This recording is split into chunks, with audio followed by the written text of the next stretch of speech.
You want your 30-minute classics? Not me. Big meaty man slapping meat.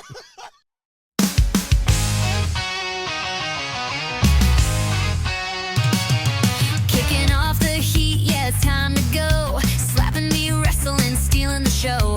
Tuesdays, Fridays, we bring it on air. Step into the ring if you're ready to care. Oh, let's talk power, let's talk speed. Hosted by the one and only WETOODEEP.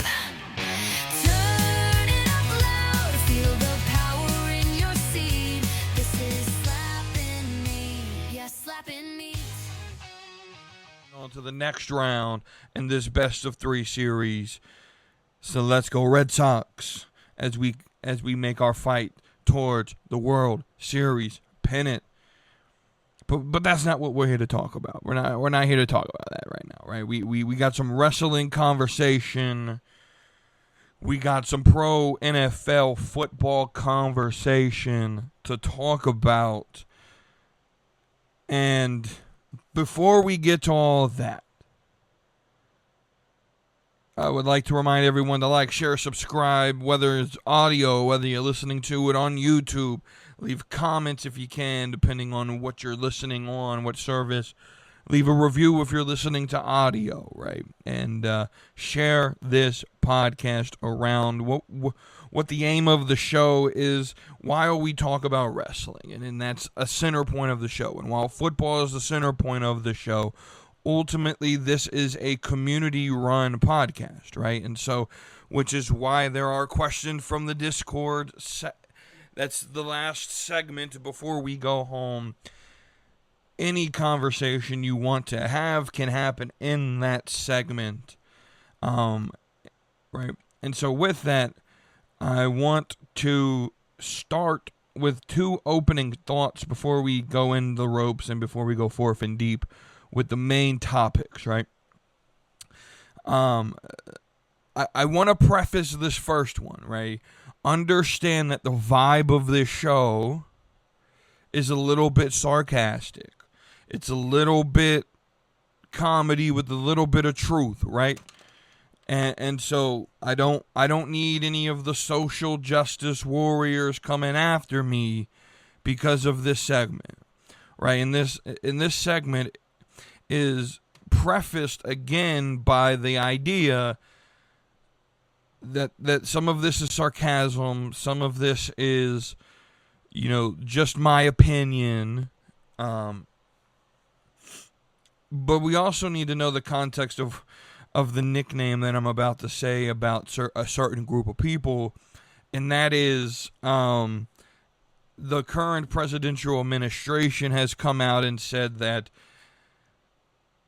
Tylenol taken during pregnancy could lead to higher rates of autism in children. To talk about that story, I personally wonder, did we account for the fact? Were these kids vaccinated? Because I think there's a lot more at play than just Tylenol that's leading to the fact that American kids are the most unhealthiest kids on the face of the planet that the history has ever seen. We're talking 600% more chances of getting autism, ADHD, some sort of neurological disorder, some sort of autoimmune disorder. I could go down that rabbit trail. I don't know if I buy into Tylenol being the, I'm not going to put it past Big Pharma, but have there been any studies to show that this is for certain the cause, or could Tylenol being mixed with, the fact that we give kids the growing number of vaccines that a kid has very early in life is approaching 100, right? And that's crazy. There are vaccines now in certain states where you come out of the womb you take your first breath, and on the first day you come out of the womb that you are born, you're getting vaccinated. There are some states who do that, right? And that's not what this is about. But sort of go on that rabbit trail. I don't know if I buy the story that Tylenol causes it, because I don't know if we've done any studies that, right, to do a proper scientific study on this, you would have to have a normal kid who goes through the vaccine program. You would then have to have the placebo that is neither vaccinated or has Tylenol given to it. You would then have to have another study where they're not vaccinated, but they're given Tylenol, right? And so I don't know if that study's been done, but we're going to go on the information that Tylenol probably, allegedly, increases the opportunity of ADHD and autism. Now, I mention that because what I really want to talk about is Discord. Now, I love Discord. I think Discord is a great app. I'm one of the few conservatives who were really upset about what happened to Charlie Kirk, but not upset that it was planned on Discord. I don't think you can blame Discord. I don't think you should regulate Discord because of it. I'm not going to be one of these people. I'm going to be very consistent that I didn't think they should monitor or control TikTok, and I don't think the government should regulate or control Discord. Now, are there criminal activity going on Discord? Sure, absolutely. In the government, if they find evidence that follows the rights given to everyone, do I have issues with people on Discord who are, for lack of a better term, like anonymous accounts? I have a little bit of a problem with anonymous accounts. I do. But that's not even the topic I want to talk about. What I want to talk about is, so my experience, if I could talk, my experience with Discord has been fairly unusual. I'm not the standard demographic for the typical Discord user, right? For me, it was wrestling, but mostly casual fans who, right? Or honestly, what really got me into Discord were different communities within religion and debate and history and more specifically like Christian Discord servers, where we would, treat it sort of like a community of Christians, and we would discuss different theological topics, and that it was my sort of exposure to Discord, my experience with Discord, right? I'm not a big gamer, right? I play games, but I mostly play sporting video games, Madden. I'm a big, auto sports, NASCAR fan, so the NASCAR games, Madden, college football, Formula One, WWE games. Those were the games that I played. I never really played Call of Duty. I didn't get into Fortnite. I play GTA. But outside of that, that's really the only outside of sporting type game that I've ever played. I'm not big into the other games and the other categories, and that's just not my thing, right? And a lot of what Discord is the gaming community, and I've never really been involved in that. And the other side of it is the sort of anime communities that are on Discord, and I've never watched.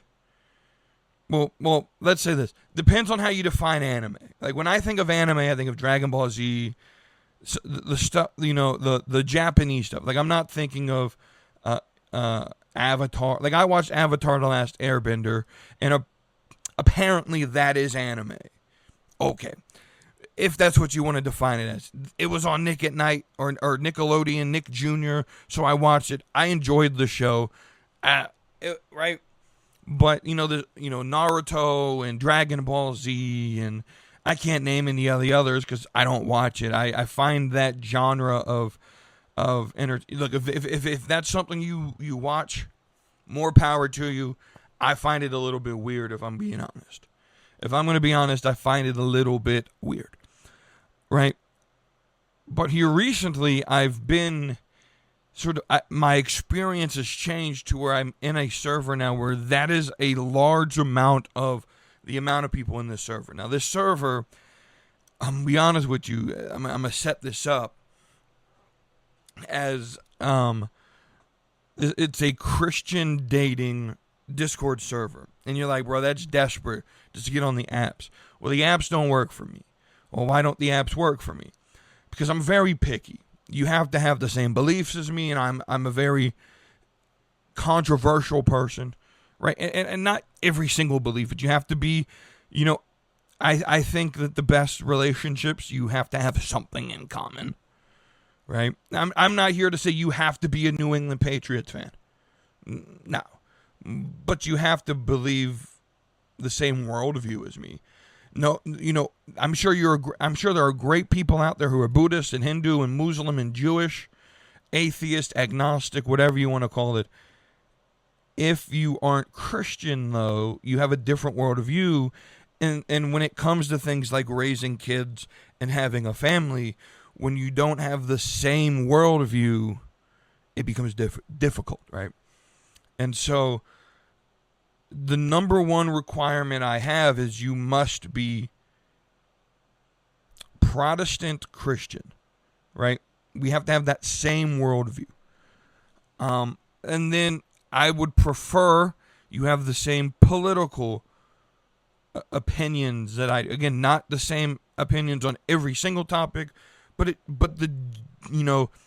again, conservative and liberal don't mix very well when it comes to how do you raise the kids. Are you going to homeschool? Are you going to send them to government education? Like when that comes into play, you would wish that you probably would have discussed worldview at the beginning of the relationship. And so I'm very picky, right? And so apps like Tinder and Bumble, those are hookup apps. I'm not interested in that. Hinge is okay, but again, there's such a small population of women that just fit those two preferences that it's very difficult to find that on one of these dating apps, especially in the South where I live, where look, I'm a Southern boy through and through, but I'm a city boy. I'm not one of these redneck hillbillies that live out in the mountains that like to go hunting and fishing. And it seems like all the Christian conservative girls, they want someone with the jack-up trucks and that go hunting and fishing, and I'm just not attracted by that. It's not me. I'm not going to fake who I am. I'm a city boy. I have no issue with people who do that. But it's just not me, right? But then on the other side, the more city girls that fit Christian conservative are super preppy. And that's also not me, because I grew up poor, right? and that's like, I know the struggle of living paycheck to paycheck, and a lot of these girls don't. And they're expensive, and they have expensive hobbies, and they want to go to Starbucks every morning, and like, I ain't got the money for that. Right, and so let's just say that the dating world is hard when you're preference central like I am, and so dating apps don't work, right? They're not designed to work to begin with, right? Hinge could market their app as designed to be deleted all you want, but when they push buy premium every 20 minutes and they only give you 7 likes a day, it feels like. They're there to make money, right? So I find this Discord server that's Christian dating, and oh boy. So this is where the preface comes in, and why I bring up Tylenol and all of that, and I waste the first 15 minutes of this podcast ranting on this, is I did not realize how, I'm just going to be offensive for the sake of it, how autistic the younger generation, because we have people in here from 18 years old to like 40 something years old, and there's like 3,000 members in this Discord group, and some are in relationships, some are even like found their husbands or wives in the group and they just stayed for friendships. Not quite certain why you would want to stay in a dating Discord server if you're married, but that's a whole different conversation. And so I didn't realize that Discord is full, and this is where what might be the offensive nickname comes in. I didn't realize that Discord is full of what I'm going to label Tylenol Timmies. Like, I didn't realize how much the generation younger than me, like I'm 28, technically a millennial, I think. I don't know the generation. I know whatever cuts off at 96, whatever that generation is. I was born in 97. So I think I know I'm not Gen X. I might be a millennial. I don't know. Nor do I really care about all of that. But the people from like 18 to like 25, the sort of Gen Z generation, I never realized how autistic these people are. Like, I thought I was a little bit weird, a little bit nerdy. I don't know. I like the group because there are some people that I'm interested in and have talked to. But then there are some, especially the dudes, right? Some of the dudes in this group, and there's already like a stigma on like church kids, right? Of being sort of a little bit antisocial, introverted, super nerdy. Like I know I know some of those kids growing up, right? Then you put them in a situation where like they've never dated before and they're trying to figure this out, and they're too innocent. And then they also have autism to throw on top of that, or some sort of neurological disorder. It's kind of a fun experience, but at the same time, there's a lot of cringe that gets said in these groups. And I just want to put that out there, that I never realized how many Tylenol Timmies are out there in the world. And I know I just wasted the first 18 minutes of this podcast talking about autism and ranting on it, but that's how we were going to start it. That's what makes this fun for me and the community. Let's move on to the next opening thought. Continuing along the lines of sort of the gaming community, EA Sports apparently has been bought out by the Saudis. Now, let's be honest, this deal is 100% so that they can own EAFC, or what used to be known as FIFA, before FIFA lost the contract with ESPN, or not ESPN, excuse me, EA Sports. So FIFA was the game, and then they didn't re-sign with EA Sports, and now it appears like Saudi, who has a good relationship with FIFA, will now own EA Sports through their investment fund. The public investment fund, by the way, is the people who paid WWE to come to Saudi, and who paid for, is it Ronaldo, who plays for their soccer team. They got billions upon billions of dollars that they just throw into different, entities of entertainment and sports. What I find interesting as well is part of the group is an investment group called, I think it's called Silver Rock. Silver Rock is an investor as well in a whole lot of apps and companies and stuff that I saw. But they're also invested in Endeavor. Endeavor is the parent company of UFC WWE merged together TKO, right? So EA Sports already has UFC games.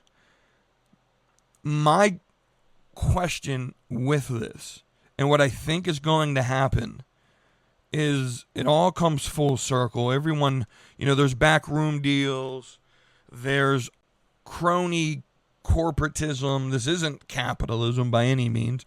It's 100% rich friends circle jerking each other off to get deals done that benefit all of them and nobody else. I have a feeling EA Sports will be awarded, and more so because they are essentially owned by the investing group that invests in TKO.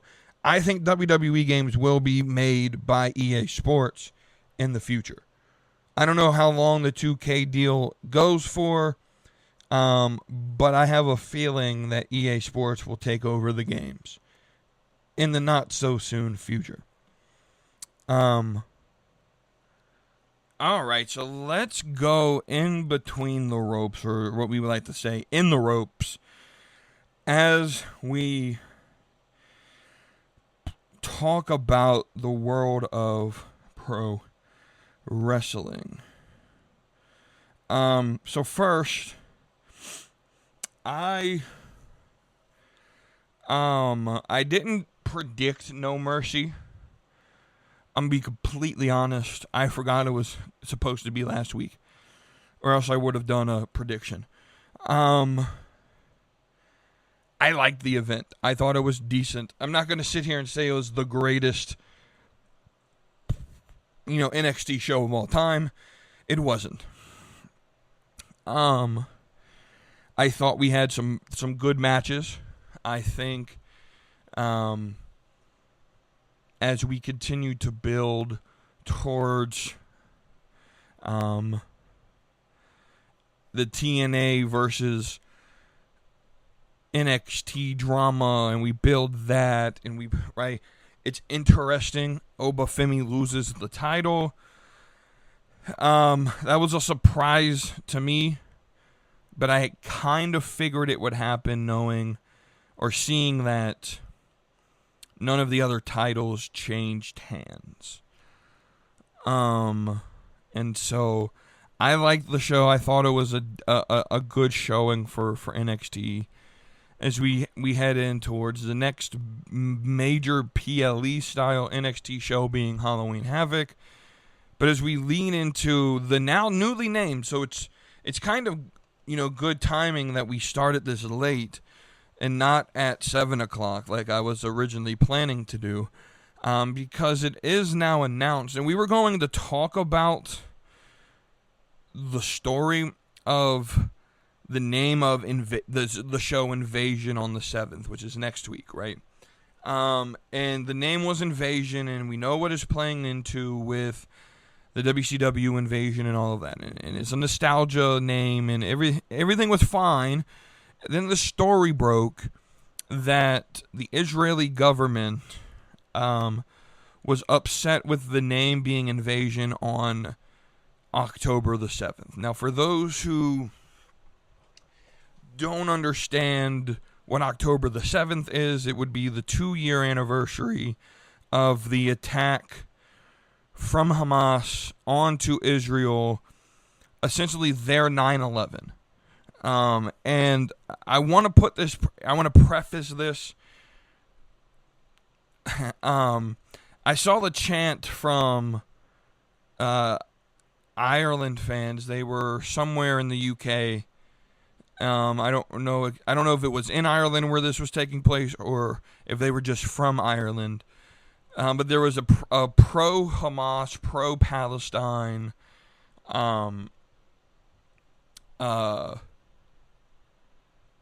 protest going on in the UK somewhere, and these people from Northern Ireland, they were chanting something along the lines of "You can stick your Palestine up your hole" or something like that. Something hilarious. And hey, guess what? That's exactly how I feel about Palestine, right? It's how I feel about Hamas. It's how I feel about this attack. It was wrong. It was evil. blatantly evil. But with that being said, I think it's insane. Like I'm always anti like conspiracy. Like I believe some conspiracy theories are there's a little bit of truth to them, right? But I've never truly bought into. Well, that's a lie. Let's back up. I went down a rabbit hole a couple years ago where I started to buy into Israel being like the Jews being evil, and then I realized how stupid the theory was. The idea that like Jews control the entertainment industry and the Jews control the world, I don't think that's a real theory. I don't think it's true. I think that there are things that Jews are really good at, skill-wise, that lead to what they're good with money. There's a stereotype for a reason. They're frugal. They're good with money. It's no wonder why they tend to be a little bit richer. They tend to be in high power positions because they are hard workers for the most part, right? But it's hard to not say, see, Israel wins again when they complain and are upset and force a name change of a entertainment product that is watched by probably 600,000 people, if that, on a weekly basis, that you're so offended by a name that has no reference to the actual invasion of Israel. I think it's kind of insane. 100%. Now, I'm not going to buy into this whole narrative that the IWC did or something where it's bad optics because they take blood money from the Saudis, and so that must be why they named it No, they named it Invasion because they're trying to play off the nostalgia push of the WCW WWE Invasion after they bought out WCW. That's exactly what they're trying to put. Anyway, they've changed the show name to NXT Showdown. I don't hate the name. Again, none of it really matters. I just think it's kind of crazy that NXT caught the attention of foreign governments and was forced to change their name because of it. What I really, though, want to talk about is what I hope happens because of NXT Showdown and the TNA Showdown and the partnership. And what I hope happens is this is all leading towards Bound for Glory. And what I hope happens is Bound for Glory is the first event from TNA on a newly established Peacock deal that also will air the TNA Impact TV programming either on USA or on Peacock. Either way would work, or airing it on CW, whatever it is. I want TNA to sort of fill up the mantle on Peacock that the main roster left. I think it would make it extremely accessible to watch, as well as continue the partnership with NXT through a common partner in NBC Universal. That's my genuine hope for the invasion angle, is that it ultimately, I don't care about the booking. I think Sean and the TNA crew will figure this out and it will be fine. And I'm just going to be here along for the ride. I think eventually it's going to lead to Santana at Bound for Glory winning the TNA Championship.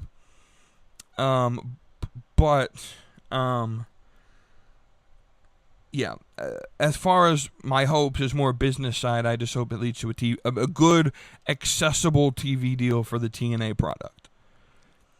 The second thing I want to talk about as far as wrestling is there's this rumor that John Cena's final date is December the 13th, and that Tony Khan always runs World's End the last weekend in December.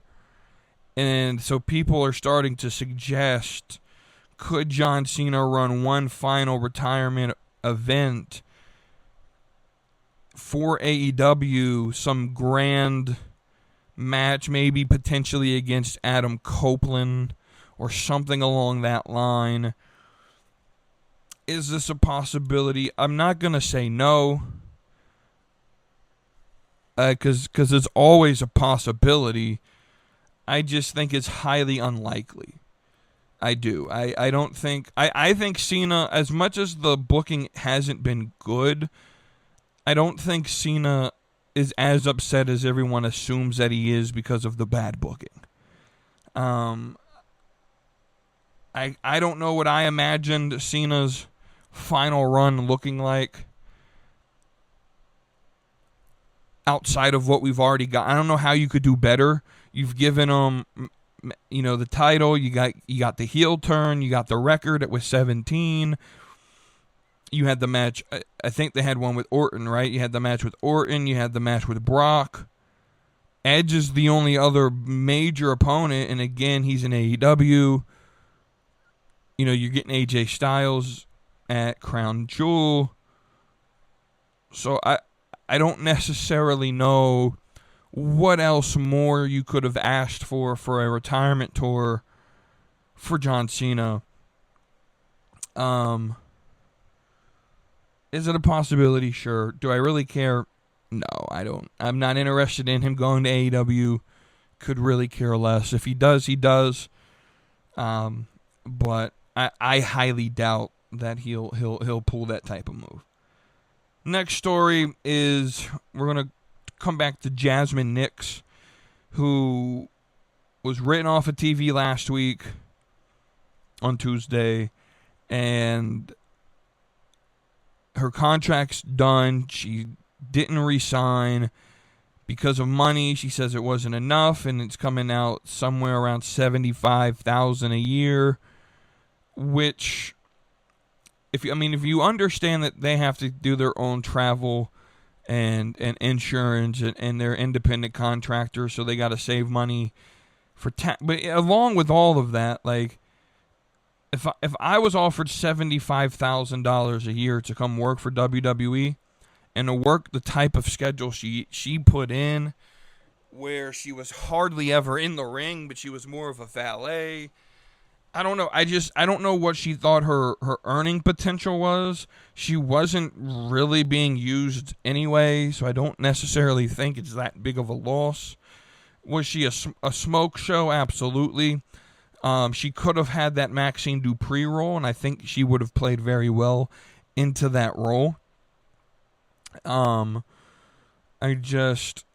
think it's crazy for her to sit there and act like earning more than $75K in her position, knowing that she's already blown out a knee or I think she's been hurt already, and she hasn't necessarily progressed in the ring at all.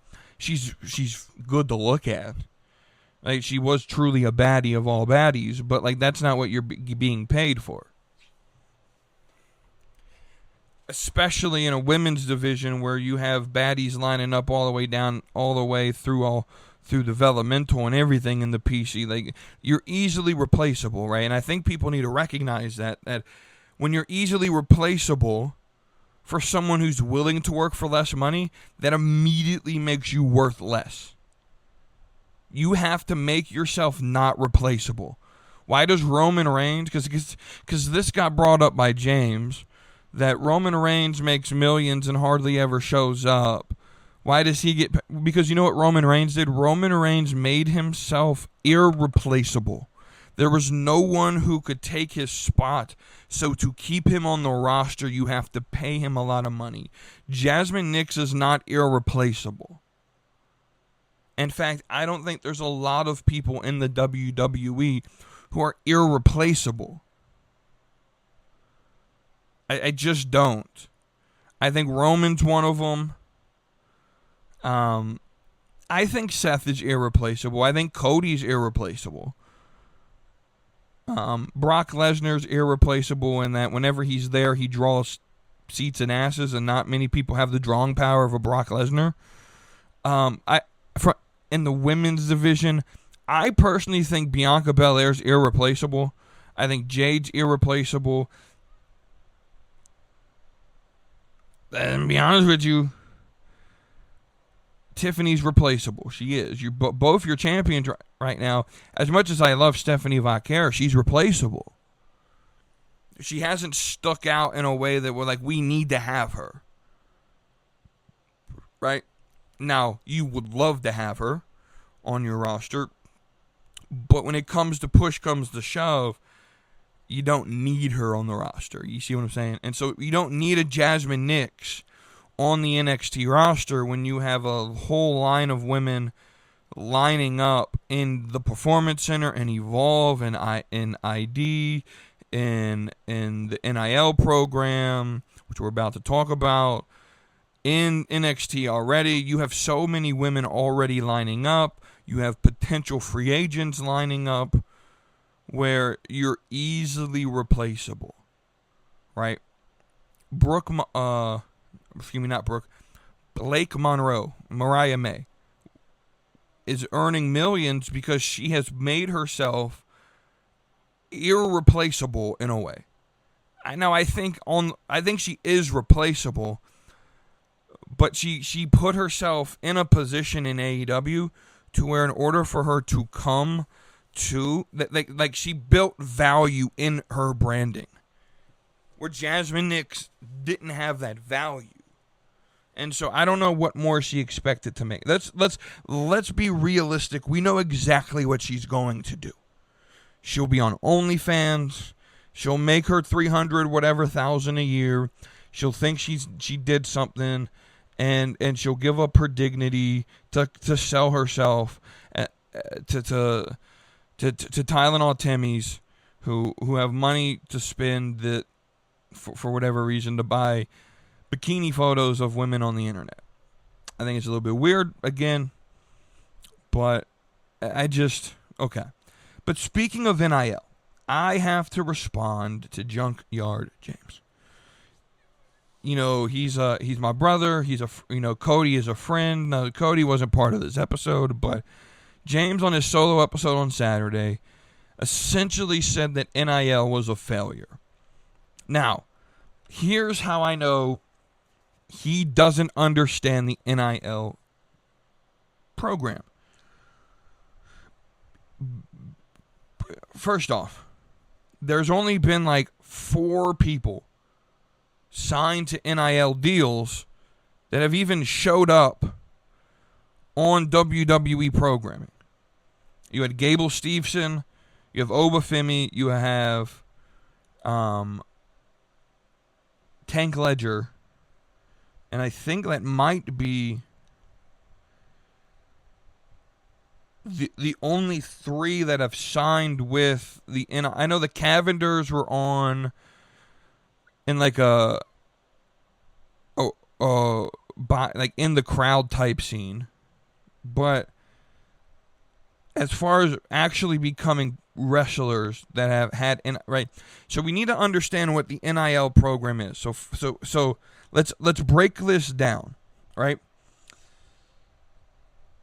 The NIL system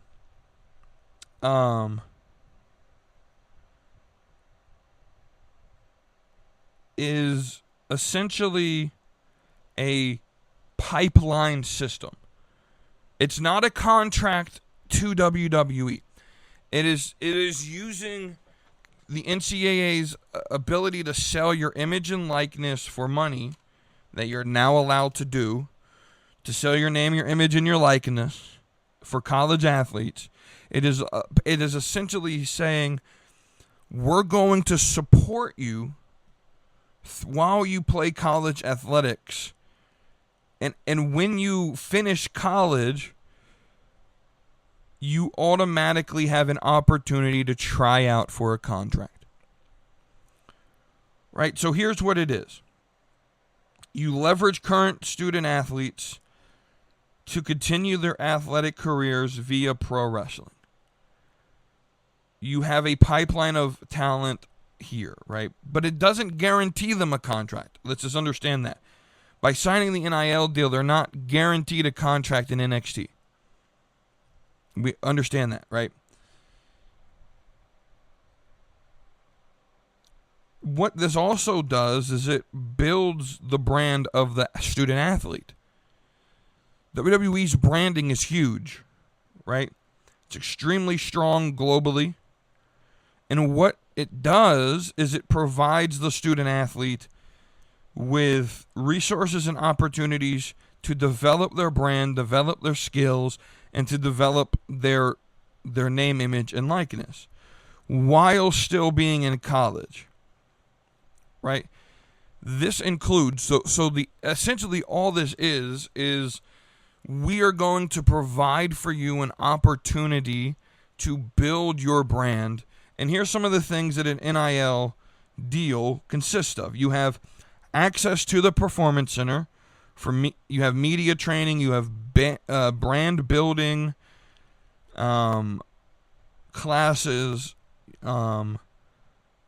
Right, and again, you then also have the opportunity when you go, when you finish college, if you don't make it pro. So, for example, defensive end for Arkansas, Landon Jackson, who went, I believe, in the second round in in 2025's draft.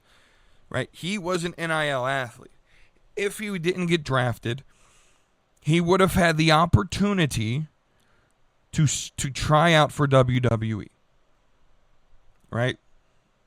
Like I said, a large percentage of the people who have signed NIL deals A, didn't try out, B, tried out and didn't make it, which I don't think that's the case. I think a lot of them just didn't try out. Or C, they're still in college. So they haven't been able to be in the Performance Center. And in the official context to be in NXT. The only two, you have Tank Ledger, you have Obafemi, of course you had Gable Stevenson, sure that was a failure, but I think it was destined to be a failure from the beginning. I'm just going to be honest. He didn't have charisma at all. Whereas when Tank Ledger, who, his real name's Joe Spivak, when he signed with NIL, he was in the first class, and he was the only one who announced by doing a WWE-style vignette promo. And I knew that the second he announced that through that promo, he was going to be in the WWE. I just knew it. He wasn't good enough to be in the NFL. He played for Northwestern, right, as an offensive lineman or defensive lineman, I don't remember. But and he wasn't really like a big name, but I knew he had charisma from this promo, and I knew he was going to be a star in WWE, right? This program, the NIL program, is not a failure because it does exactly what it's designed to do. You have a potential pipeline of students continually as you sign new NIL athletes every year that can potentially be, 2, 3, 4 years down the line when they're out of college, when they're done with collegiate sports, and you give them the opportunity to have a job. That's a big opportunity. It's far from a failure. What he's more so pointing at is the athlete pipeline, that it now then includes people like Kalani Jordan and Sol Ruka and Jada Parker, who weren't necessarily NIL athletes, but they got tryouts because they were athletes in and of themselves. But Sol Ruka is one of the most talented women on the roster. Currently a double champion. Kalani Jordan is TNA champion. Jada Parker's been in the main event scene for several years, going to be a potential, right? I don't know how James can sit here and say that NIL is a failure. It just shows me that he doesn't understand what NIL is. It's the NIL deals, right? You talk about like the Cavenders. The Cavenders are still in college. They took like 2 years off. They're like on their 7th year in college. They still have one final year of eligibility. Technically, when they're done, they're not going to go pro. They're 27 years old, I think, at this point. They're not going to go pro. I'm sorry, they're 24. They might go pro. But at this point, like, I don't know. I just feel like, again, they're social media personalities that play college basketball, right? But that's exactly what the NIL program is for, is to get your name, image, and likeness out there so that you have a career outside of the sport if you don't make it pro, right? And I don't think they're going to make it pro, right? Then maybe they'll come to WWE. Who knows? I highly doubt they want to. The Cavenders don't have to sign this contract. Why would you bump when you already have a following of over millions of people, right? But it's also like half of their development pipeline. They also have WWE ID, which identifies indie development, right? And so they have their independent scene that they have their pipeline from, and again, it's just a negative thing because Jazmyn Nyx didn't make it. Apparently, you just have to forget about the fact that Obafemi was NXT champion for over 200 days and had one of the greatest reigns as NXT champion in current history, in current memory, and is probably going to be the next, or has the potential to be the next big, monster in WWE. So what are you talking about that it's not working? And I don't know. I think it's funny coming from someone whose favorite company doesn't develop superstars. You sign already trained superstars. You have a lot of bad habits, by the way. And then you don't develop them into a style. You got to understand that WWE runs a different style. They're not training you to be pro wrestlers. They're training you to be entertainers, which leads to one final comment he made where essentially along the lines that this program doesn't create people who are passionate about wrestling. And I need to just break this bubble. Do you think that Stone Cold Steve Austin, he played football and that's what he wanted to do, but he couldn't do it? And Terry Bollea wanted to play football. Your big star Hogan and a lot of these star people, they were wrestlers because it was literally the only thing they could do to make money. Like the 60s, 70s, 80s wrestlers, I'm 100% certain didn't go out there to bump and grind and do everything they did for the love of the sport. I'm sure some of them loved it, but a lot of them did it so that they could get paid, so that they could take care of themselves and take care of their families. And honestly, that's the way you have to treat any job. If you go to work every day thinking, and you bought into this corporate bullshit lie that you have to be passionate about what you do, nah, bro, I clock in not because I love what I do, which, let me tell you something, I like my job. I don't hate it. But it's not the reason I clock in every morning. I clock in every morning because I want to get paid. I literally do it for the money. And if the money disappeared, I ain't showing up to work, right? I'm not one of those people that are like, they don't even have to pay me. I'm just so passionate. This is what I love to do. Not in my current employment. And there's really no job that I will ever feel that way about. I come to work to make money. That should be the only reason you work for. Not because you have passion for the game. That's great. James, you would be surprised at how many current wrestlers could care two fucks about, excuse my language, could give two cares about the business. You would be surprised how many NFL players don't care about football. That once they step off the field, their off season's anything but football. When they retire, they stop caring about football. There's some like that. Not everyone's going to be Osprey that I do this for the love of the game type thing. That's probably the minority, by the way. But speaking of football,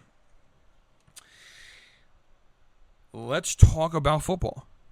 So first, can we stop with these international games? 9 o'clock kickoffs Eastern time is a pain in the butt. Especially when the games aren't really all that good. They're crappy teams that no one cares about. I don't know. Can we just stop with the international game? Can we just... I don't know. I just wanted to make that outburst. I don't really have a point for it. Can we stop with the international games? And then secondly, Bad Bunny is the halftime show at the Super Bowl, and I'm going to turn it off. To be honest with you, I don't care about Bad Bunny. It is what it is. Cool. That's literally my reaction. Week 4, a decent week. We had a couple good games. A couple injuries happened. You know, Tyreek, I think, is out for the year now, right? Something like that. That happened yesterday. I want to go to Patriots corner. I want to talk about the Patriots. And I want to talk about the fact that I am 100% convinced that the Patriots should be 4-0. Take away the turnovers. We've had probably 7 turnovers that have cost us games. And really the 2 losses that we have, we turned the ball over 6 times. Week 3 against the Steelers, we lost by 7. I think Drake May had an interception week 1 that should have been a drive that was going towards a touchdown that would have tied the game. We should have beaten the Raiders. We should have beaten the Steelers. The Patriots should be 4-0. The Patriots team that I watched on Sunday, I get it. I know it's the Panthers.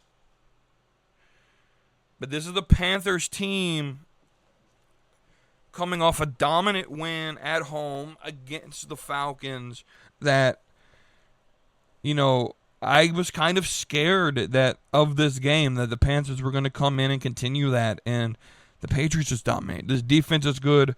Drake May is 6th in passing yards. He's about 12 short of 1,000. He has 7 touchdowns to 2 interceptions. He's got like 3 rushing touchdowns so far this year. He can do everything. I'm not saying we have the guy, but I think we have the guy here in New England. This Patriots team is good. And we have the Bills this week on Sunday Night Football. And assuming that we have 2 games against the Bills remaining in the season. We have a game against the Ravens, which is interesting. But outside of that, we have an easy schedule going forward. I think this Patriots team, let's just say we lose the 2 against the Bills and the 1 against the Ravens, that'll put us at 5 losses, and we're still looking at 12-5, which I think is a good season for certain. And that's kind of where I had us preseason ranked, by the way. But I'm not convinced we're losing on Sunday. I think this team is good enough to beat the Bills, which leads me to my deep 5. So let's start at number 5. Again, now, I want to remind everyone, this is best 5 teams of that week. It's not of the years, not of the season so far. It's the best 5 teams of that week. What was the best 5 teams of week 4? We're going to start at number 5, the Houston Texans. 26-0 win again. And I get it. It's Cam Ward, it's the Titans. But 26-0 win. When I'm pretty sure, if I remember the odds correctly from Sunday, they were underdogs. So it's an upset win. And you kept a shutout. Like even the best teams in the NFL score points, and you shut out the Titans. Are the Texans making the playoffs anytime soon? No. But I think we got to give them their props for how they played this one individual game on this one individual week. Number 4, the Bills. They won, but this is like the 3rd week in a row they've struggled against talent they should have absolutely destroyed. The Saints are the worst team in football. You should have manhandled this team, And instead, you struggled for like 3 quarters, and then finally, when it came to life for you, you won the game. Number 3 are the Lions. Not much to say. They play Cleveland. They handled business. They did what they needed to do. They're the Lions. I still think ultimately they're the best team in football, but not the best team of this week. Number 2 to me is my New England Patriots. We just did what I've already went over. This team is fantastic. Very good. When we hold on to the football, we don't turn it over. We play smart football. This team is very good, right? The things that are killing the Patriots this year are turnovers and penalties. Without turnovers and penalties, the Patriots are undefeated. I think the Patriots had the best week this week, but here's why they're not number 1. Because my number 1 is the Kansas City Chiefs, and it all comes down to the level of competition. They beat the Ravens. And I get it, Lamar got hurt, didn't play most of the second half. But you still manhandled one of the preseason favorites to win the Super Bowl. So I think the Chiefs, because of who they were playing, that's why they're number 1. So again, 1 Chiefs, 2 Patriots, 3 Lions, 4 Bills, 5 Texans. And the people are like, well, what about the Eagles? They barely won. They shouldn't have won. They got, right? You about gave up the lead, right? And I don't really know of any other teams that are worthy of a spot on this list. I'm just going to be honest with you. All right, let's go into our predictions for this Week 5 slate of games. We're in bye week now. I don't know who's on bye weeks this week. I know the Packers are, and the Steelers are. But we'll pick these games here. We start with Thursday Night Football. Niners going to LA to play the Rams, and I'm 100% picking the Rams to win this game. Vikings at Cleveland in London, England. I'm picking the Vikings because they're already over there. They don't have to change any scheduling or anything like that. So I'm picking the Vikings. Raiders going to the Colts. I like the Colts, man. They're a good team. Picking them to win. Giants, Saints. I'm picking the Giants. No Malik Neighbors, though, is going to be interesting. Cowboys, Jets. I'm picking the Jets. I don't like this Cowboys team, I'm going to be honest. And that's the second thing I want to talk about. While we're talking about the Cowboys, I'm just remembering I didn't write this down because I just thought of this. Can we stop with ties? There should not be a single tie in an NFL game. They need to adopt college football rules for overtime. I'm tired of all this overtime discussion, and I know we've already changed it. They got to run college football style overtime. Each team gets the ball at the 25-yard line, right? And you keep going until you have a winner. No extra points, none of that. You go for 2 and you score a touchdown, right? You keep going till you get a winner. Having ties is insanely stupid. Anyway, Denver at Philadelphia. I am picking Denver. This Philly team is not good to me. It just isn't. It's good. It's decent. I don't think it's the best team in the league, though. And I think Denver is going to surprise them with the victory. Miami and Carolina. I'm picking Carolina. But I don't know. This game's going to, I'm going to suck. Houston, Baltimore. I'm picking Baltimore. Tennessee and Arizona. I'll pick the Cardinals. Tampa at Seattle. I'm going to pick Tampa. Detroit playing the Bengals in Cincinnati. We'll pick Detroit. Washington playing the Chargers in L.A. How is that? Oh, okay. That's right, because the Rams are playing on Thursday. That's why. So the Chargers and the Rams both play at home the same week. It's going to be interesting. I am going to pick the Chargers. Sunday Night Football, Patriots, Bills. I know this is going to be crazy to some of y'all. I'm picking the Patriots. I'm standing by what I said in the preseason. We're going to sweep the Bills. This team is good. They've shown me enough to prove that we can win this game. I don't care about all of this. They're wearing their all whites. They're wanting to do a whiteout with the fans in Buffalo because apparently there's a blizzard in the middle of October when it's not snow season yet. But let's just understand, snow melts in May. Drake May, that is. Under pressure, the Patriots will win this game. Monday Night Football, Jaguars at home against the Chiefs. Part of me wants to pick the Jags and go long shot because they're 3-1, and who would have imagined that? But we're going to be smart, and we'll pick the Chiefs. Hopefully I can have a good week in predictions this week because the last two haven't been good. We went, right? But anyway, that is our football conversation. We are going to end the show with questions from Discord. I'm not going to read the promo that I created because it was long and annoying. I want to take this time, though, to remind you all about Clear Protein Powder. 20% off at clearprotein.com. Discount/slapping meat. Let's just go and talk about these questions. So we'll talk about the serious questions first because we got some unserious, cool questions from the group. We'll talk about them last. B-Master asks, was there a particular wrestler or match that drew you into wrestling? Daniel Bryan, to be honest with you, I've told this story numerous times. Started watching wrestling in 2014 as like a true fan, and Daniel Bryan's story leading up to Mania 30 is what sort of drew me back and kept me interested, and so that could be my answer. He then says, you're attending a WWE live event, and you're selected to win the tag team championships alongside a wrestler of your choice from the current roster. Who are you picking? I wanted to clarify, does this have to be male, or can we do mixed tag?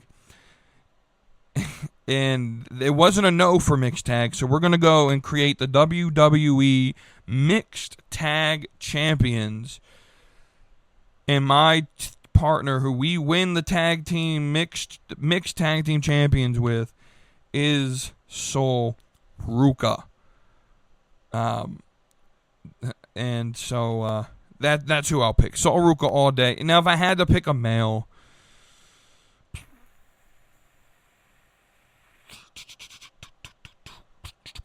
I don't know. Who would I win the tag titles with? I think I would make a good team with... let's do Bronson Reed. We'll pick Bronson Reed. Me and Bronson Reed could win the titles as well. But the official answer is Sol Ruca, and we're mixed tag champions. Me and Sol Ruca. All right, now let's go to the fun questions. So we'll start with B-Master's fun question. He said, what animal do you think compares to you and why? I'm going to get a little bit nerdy with you on this one. I have an actual answer for this. And it's not one that, like, so typically I would probably have just picked my favorite animal, which is the chimp. Chimpanzees are my favorite animal. They're fun animals. If they wouldn't rip my face off, I would like to own one. But I'm going to be a little bit more meta, a little bit more like, let's think deep about this. And we're going to go for the hawk. Now, why the hawk? So hawks are known for razor-sharp eyesight. They can see details from great distances that others miss, which mirrors how I tend to drill deep into subject matter, spotting angles or inconsistencies that people just gloss over, right? But they're also independent, but they have a purpose. Hawks often hunt alone rather than in packs, not in a loner for no reason sense, but because their strength lies in their autonomy and their precision, which lines up with how I think for myself and don't buy into what the crowd says. They have strategic patience. Hawks don't waste energy flapping around nonstop. It circles, studies, and waits for the exact moment to act, which is how I analyze situations. I'm not rash. I try to get all the information, and I try to be strategic with when I decide to move. Hawks have a commanding presence. They don't need to puff themselves up to be noticed. Their sharpness and confidence carry authority without a lot of extra noise.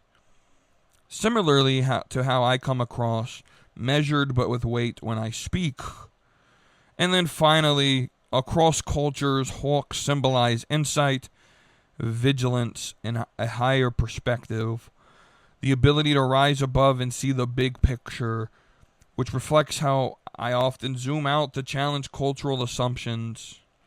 So in short, I'm a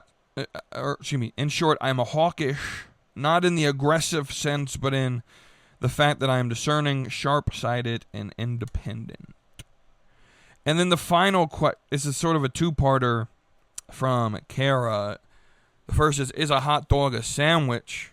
The second is cereal soup? So we'll take cereal first. The answer is no. Soup is hot, and it's cooked, and it's meat, right?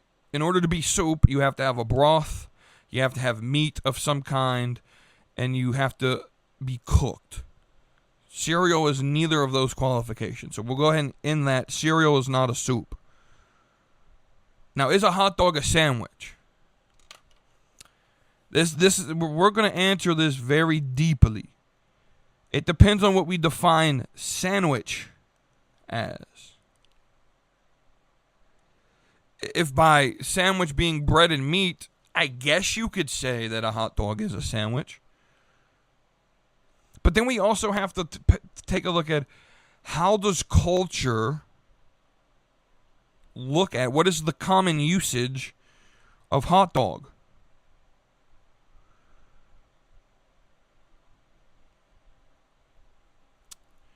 So the hot dog is in substance a sandwich, for it partakes of bread and meat. Yet, by common usage, in distinction of kinds, it is accounted not among the sandwiches, but set apart as its own order. Let's make that not so complicated. Actually, let's make it a little bit more complicated first. In substance, the hot dog is a sandwich, but in administration or usage, it is not reckoned among them. For although a hot dog contains meat and bread, and thus shares in the nature of a sandwich, it has been set apart by common usage and custom as another kind of food group. To confuse the two is to confound the categories which were established from the beginning of time. My actual answer is no. A hot dog is not a sandwich. Mainly because culture doesn't assign it as a sandwich. Right. So I don't think it is one. But that's that. That's the Slapping Me Wrestling. I went back several months. Slapping Me community show. Let me finish this properly. It's been a long day. That was the Slapping Me community show. Thank you all for watching. Like, share, subscribe. Don't forget, link in the bio, show notes, whatever you want to call it. 20% off clear protein powder, sugar-free, gluten-free, no milk needed, just add water. 20% off at the link in the bio or show notes or description, whatever you call it.